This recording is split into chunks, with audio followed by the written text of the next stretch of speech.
Yeah.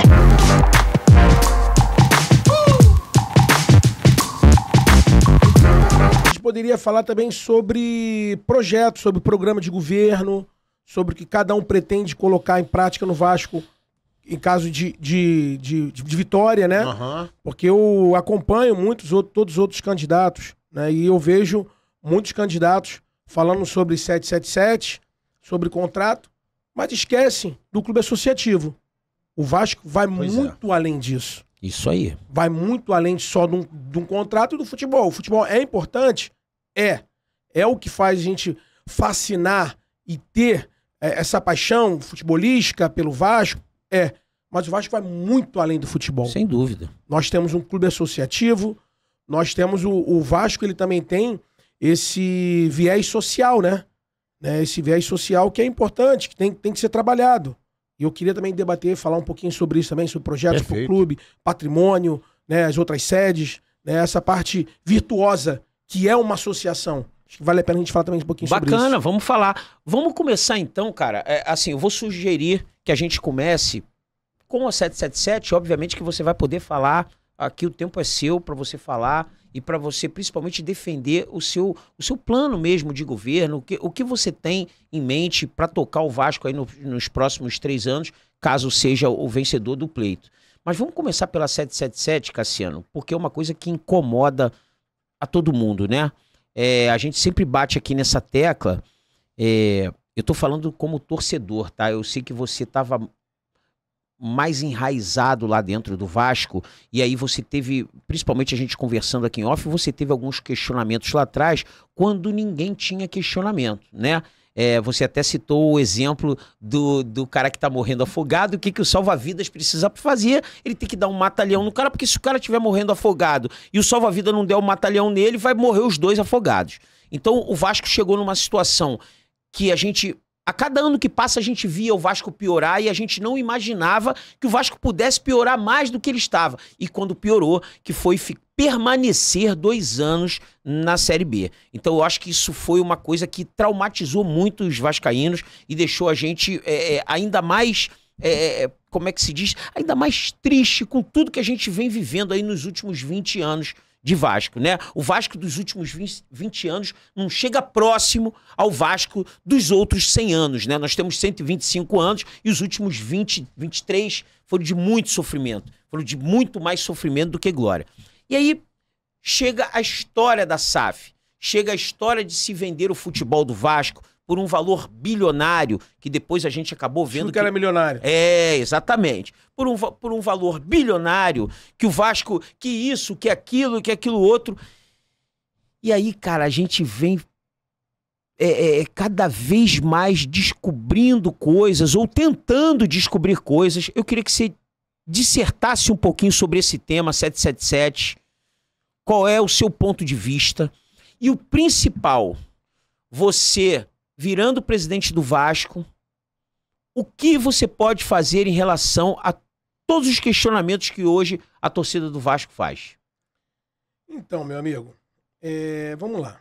Vamos por parte até assim com muita tranquilidade para não chatear ninguém, né? Perfeito. Hoje nós temos o presidente, ao qual é uma pessoa que eu respeito bastante. Acho que é um cara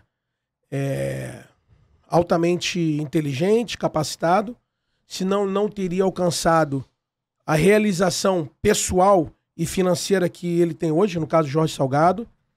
É um cara que eu não consigo enxergar assim um cara incompetente, mas as pessoas falham.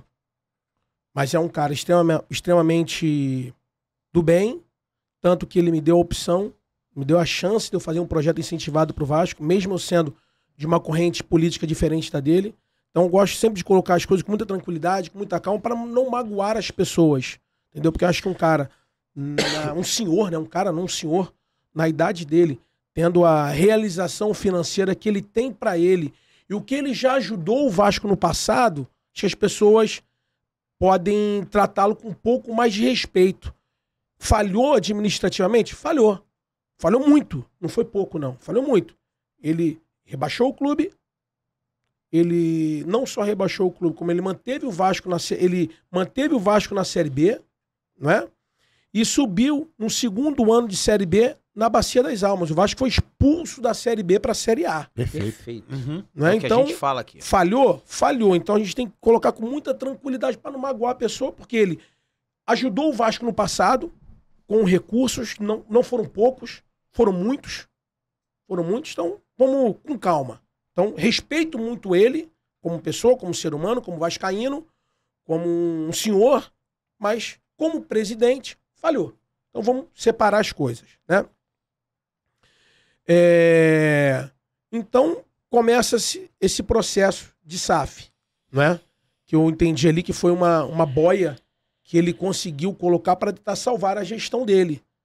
Por quê? Ele, junto com o grupo dele, né? Eles fizeram uma série de promessas durante a campanha e não cumpriram nenhuma durante a gestão. Não só ele. Não posso culpar só o Jorge Salgado. O Jorge Salgado e todos que estavam ao redor dele.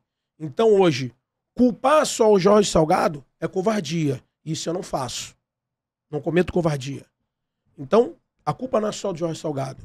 É dele, de todas as pessoas que estavam ao redor dele, que tinham todas as informações financeiras do clube, que já estavam em outras gestões, sabiam o que o Vasco devia, o que não devia, qual era a arrecadação. As pessoas que estavam ao redor do Salgado têm informações que eu não tenho e que outros vascaínos não têm. Eles sabiam de tudo do Vasco. Então, quer dizer, eles já saem lá na frente de uma forma administrativa. Então, ele já assume o clube sabendo qual é o tamanho do buraco.